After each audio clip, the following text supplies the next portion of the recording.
नमस्कार। आज मैं आपसे एक बहुत महत्वपूर्ण मुद्दे पे बात करना चाहता हूं। आमतौर पे जब कोई नेता चुनाव के ठीक पहले किसी विषय पे चर्चा करता है या घोषणा करता है तो लोग कहते हैं वोट के लिए कर रहा है। कई वादे किए जाते हैं धर्म के नाम पे, कई वादे किए जाते हैं जाति के नाम पे, कई वादे समाज के निचले तबके के लिए किए जाते हैं और कई वादे कुछ चंद उद्योगपतियों के लिए किए जाते हैं। ये ऐसा क्यों करते हैं? क्योंकि बाकी पार्टियों ने धर्म और जाति के नाम पे अपने वोट बैंक बना रखे हैं और बड़े बड़े उद्योगपतियों को खुश करना होता है क्योंकि उनसे चंदा लेना होता है। तो ये एक तरह से बड़े उद्योगपति उनके नोट बैंक हैं और बाकी लोग उनके वोट बैंक हैं। इस वोट बैंक और नोट बैंक के बीच में एक बहुत बड़ा ऐसा वर्ग है जो पिस के रह गया है। वो ना इधर का है ना उधर का है और ये वर्ग है भारत का मिडिल क्लास। कोई भी पार्टी आज मिडिल क्लास के हित की बात करने को तैयार नहीं है। ऐसा क्यों है? आजाद भारत के 75 वर्ष में एक के बाद दूसरी पार्टी आई, एक सरकार के बाद दूसरी सरकार आई और इन सब लोगों ने मिडिल क्लास को दबा के, डरा के, निचोड़ के रखा हुआ है। मिडिल क्लास और सरकार का एक बड़ा अजीब रिश्ता है। मिडिल क्लास के लिए ये लोग कुछ करते तो नहीं है, लेकिन जब जब सरकार को इनकी जरूरत पड़ती है तब तब मिडिल क्लास के ऊपर सरकार हथियार चला देती है, चाकू चला देती है। और ये हथियार है टैक्स। लाखों करोड़ों की संख्या में मिडिल क्लास टैक्स भर भर के देता है देश चलाने के लिए, लेकिन बदले में मिडिल क्लास को क्या मिलता है? कुछ नहीं। भारत का मिडिल क्लास सरकार का सिर्फ और सिर्फ एक एटीएम बन के रह गया है। सच बात तो यह है, the Indian middle class is victim of tax terrorism. आखिर ये मिडिल क्लास कौन है? टीचर हैं, डॉक्टर हैं, आईटी प्रोफेशनल्स हैं, इंजीनियर्स हैं, अकाउंटेंट हैं, बैंकर हैं, दुकानदार हैं, लॉयर्स हैं। इन जैसे हजारों सामान्य लोग जो मिलके हमारा देश चलाते हैं, ये मिडिल क्लास है। और इन सब के मतलब मिडिल क्लास के क्या सपने होते हैं? उनके कोई बहुत बड़े सपने नहीं है। वो अपने लिए एक अच्छी नौकरी या बिजनेस चाहते हैं, एक अपना घर चाहते हैं, बच्चों के लिए अच्छी शिक्षा चाहते हैं। ये सब चाहते हैं कि उनका परिवार हमेशा स्वस्थ रहे, सुरक्षित रहे। इन सब को पूरा करने के लिए एक आम आदमी, एक मिडिल क्लास का आदमी अपनी पूरी जिंदगी दिन रात मेहनत करता है और बस यही उम्मीद करता है कि उसे सरकार से कुछ थोड़ी सी मदद मिल जाए। लेकिन सच क्या है?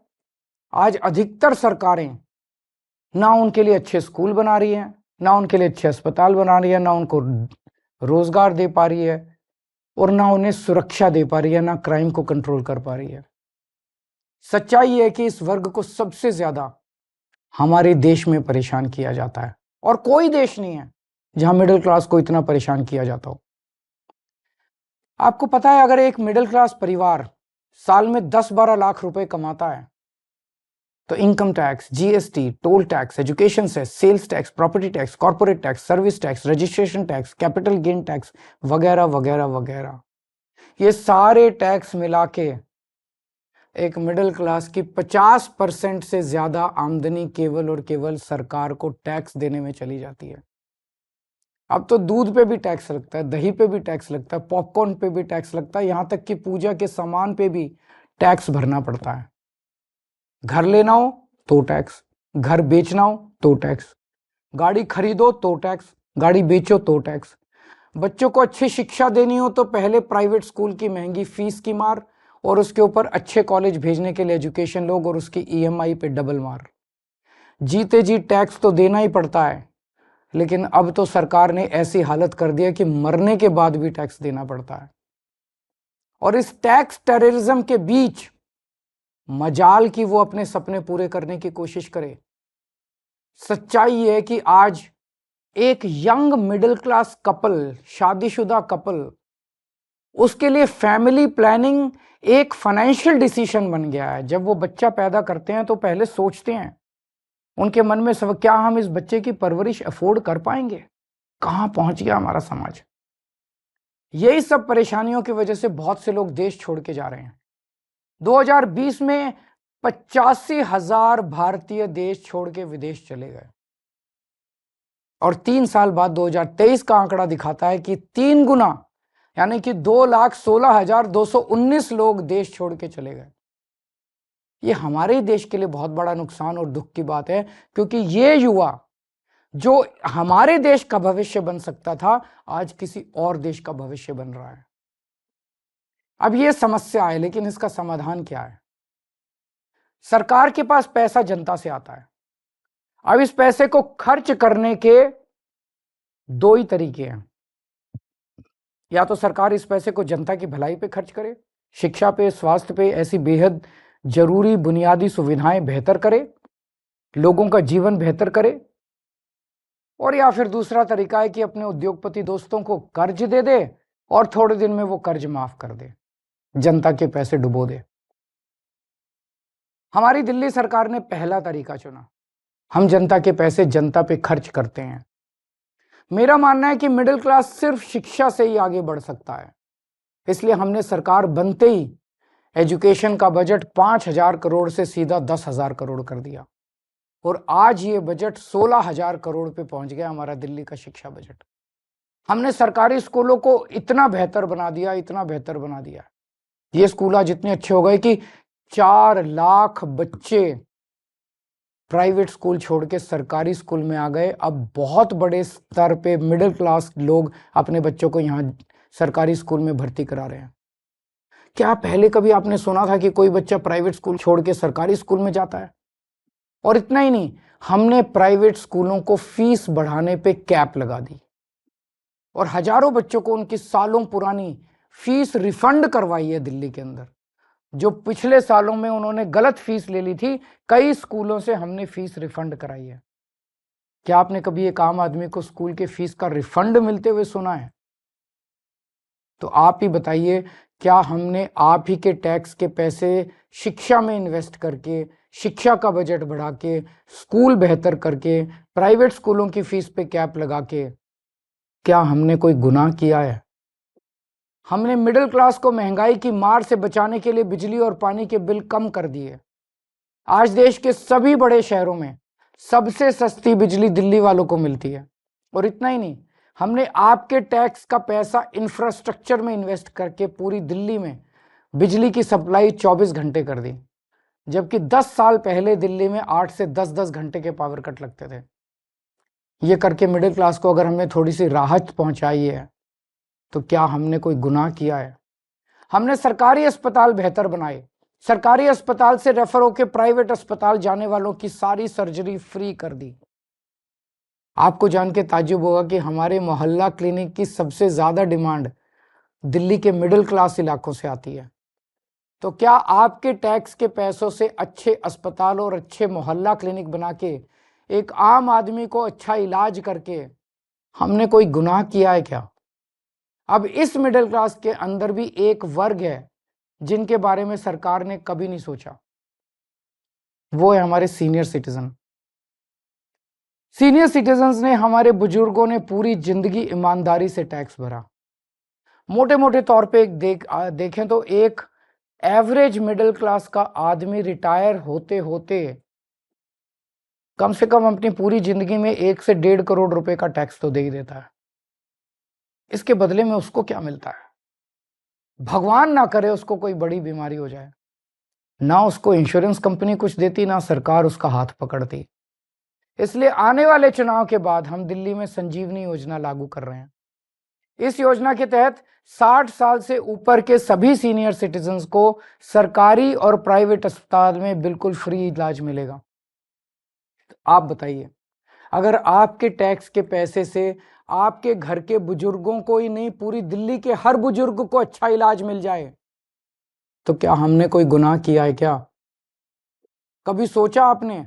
जब यही चीज दूसरे देशों की सरकारें करती है तो हम वाह वाह करते हैं। यूरोप, लंदन, पेरिस, वो लोग करते हैं तो हम वाह वाह करते हैं, लेकिन हमारे देश में हम सब इसके खिलाफ बोलते हैं।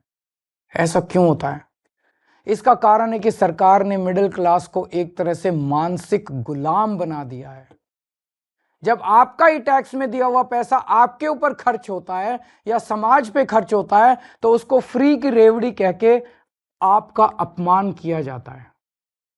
हाँ, ये बात तो सच है कि आपके पैसों से बहुत सारे गरीबों को भी बिजली पानी मुफ्त मिलती है, बस ट्रैवल मुफ्त मिलता है। आप सोचते होंगे मेरे पैसे से किसी और पे ये क्यों लगाया जा रहा है, लेकिन आज मैं आपसे कहना चाहता हूं इसका जवाब मुझसे बेहतर आपके माता पिता देंगे। आज हमारे जो छोटे छोटे शहरों में मिडिल क्लास है ना, इनमें से 99% के माता पिता गरीब थे। उन्होंने अपने खून पसीने की कमाई से गरीबी से मिडिल क्लास तक पहुंचने का सफर तय किया है। उनसे पूछ के देखना, उनको सरकार अगर थोड़ी सी मदद दे देती, उनको सरकार से थोड़ी मदद मिल जाती, थोड़ी सहूलियत मिल जाती, तो उन बचाए हुए पैसों को जोड़ के वो क्या क्या कर सकते थे। मुझे यकीन है कि उनका जवाब ये होता कि वो पैसा वो अपने बच्चों के भविष्य के लिए संवारते, यानी आपकी जिंदगी बेहतर करने में लगाते आपके माता पिता। इसी तरह जब जनता का पैसा जनता पे खर्च होता है तभी देश का निर्माण होता है।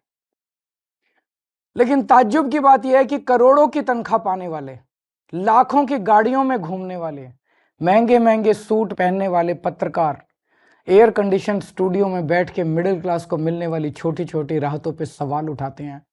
बड़े बड़े सरकारी कोठियों में रहने वाले नेताओं को आप ही के पैसों से फ्री बिजली मिलती है, आप ही के पैसे से फ्री पानी मिलता है, आप ही के पैसे से ऐशो आराम की सारी सुविधाएं मिलती है, तब उसे फ्री की रेवड़ी नहीं कहते। हमने दिल्ली में मिडिल क्लास को राहत देने की पूरी कोशिश की और आगे भी हम करते रहेंगे। मिडिल क्लास को ऊपर पहुंचाने में कोई कसर नहीं छोड़ेंगे, उनको राहत देने में कोई कसर नहीं छोड़ेंगे। और आज हम केंद्र सरकार से भी ये अपील करते हैं कि हमारे देश के असली सुपर पावर भारत के मिडिल क्लास को पहचाने। आज मैं ये ऐलान करता हूं कि मैं और आम आदमी पार्टी सड़क से लेकर संसद तक मिडिल क्लास की आवाज बनेंगे, उनकी आवाज उठाएंगे, उनके मुद्दों को उठाएंगे। आज से 2 हफ्ते के बाद देश का अगला बजट आने वाला है। इस लोकसभा के सत्र में आम आदमी पार्टी के सांसद मिडिल क्लास के मुद्दे संसद में उठाएंगे। मिडिल क्लास की आवाज की गूंज अब संसद में सुनी जाएगी। हम ये मांग करते हैं कि देश का अगला बजट मिडिल क्लास को समर्पित हो। आज मैं केंद्र सरकार से 7 डिमांड कर रहा हूं, 7 पॉइंट डिमांड्स मिडिल क्लास की तरफ से। पहला, शिक्षा का बजट 2% से बढ़ा के 10% किया जाए, प्राइवेट स्कूलों की फीस पे लगाम लगाई जाए पूरे देश में। दूसरा, उच्च शिक्षा के लिए, हायर एजुकेशन के लिए सब्सिडी और स्कॉलरशिप्स दी जाएं। तीसरा, हेल्थ का बजट भी बढ़ा के 10% किया जाए और हेल्थ इंश्योरेंस से टैक्स हटाया जाए। चौथा, इनकम टैक्स की छूट की सीमा को 7 लाख से बढ़ा के कम से कम 10 लाख किया जाए। पांचवा, एसेंशियल कमोडिटीज के ऊपर, आवश्यक वस्तुओं के ऊपर से जीएसटी खत्म किया जाए। छठा, सीनियर सिटीजन्स के लिए मजबूत रिटायरमेंट प्लान और पेंशन की योजनाएं बनाई जाएं और देश भर में सभी सरकारी और प्राइवेट अस्पतालों में सीनियर सिटीजन्स को मुफ्त और अच्छा इलाज दिया जाए। और सातवां, बुजुर्गों को पहले रेलवे में 50% कंसेशन मिलता था जो बंद कर दिया गया, उसे दोबारा चालू किया जाए। ये है हमारा मिडिल क्लास का मैनिफेस्टो। अगर आप हमारे मिडिल क्लास मैनिफेस्टो से सहमत हैं तो हमारी वेबसाइट middleclassmanifesto.com पर साइन करें और आप अपनी भी आवाज केंद्र सरकार तक पहुंचाएं। अगर देश का पूरा मिडिल क्लास एक साथ एकजुट होकर अपनी आवाज उठाएगा तो सरकार की हिम्मत नहीं है कि वो आपकी आवाज ना सुने। सरकार को आपकी आवाज सुननी पड़ेगी। नमस्कार, जय हिंद।